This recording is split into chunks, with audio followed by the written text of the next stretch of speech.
In order to increase surface area enough for gas exchange, there are about 480 millions of alveoli in the lungs. Those together cover about 100 square meters of surface area for gas exchange in the alveoli. There are about 20 to 25 branching generations of bronchi to terminal bronchioles in order to provide airflow into that many alveoli.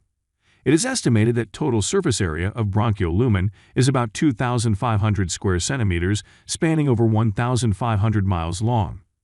This relatively large surface forming part of the lung's death space and not participating in gas exchange is the basis of asthma. It is likely that at the start of this condition, the inflammation is very patchy. Left untreated, the inflammation could be more diffused. Moreover, chronic inflammation at this stage might lead to significant remodeling, scarring, and hardening of the airway. This airway stiffness due to extensive remodeling might show as restricted pattern on lung function test. Due to limited scope of current lung function test, which can only visualize airflow but not inflammation or scarring, restricted pattern often leads to misdiagnosis with other restricted lung diseases, leading to undertreatment associated with this misconception.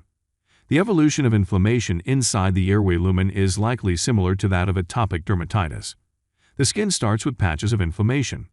Over time, it can be more diffused and hardened due to scar forming and remodeling.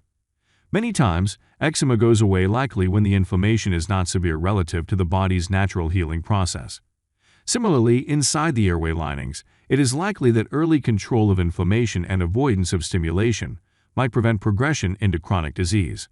Aggressive control of inflammation in later stage might reverse some of the severe remodeling and scarring that have formed over time. The nasal sinus surface area is about 160 square centimeters. When this area is inflamed, as in seasonal allergies or sinus infection, quality of life is significantly reduced.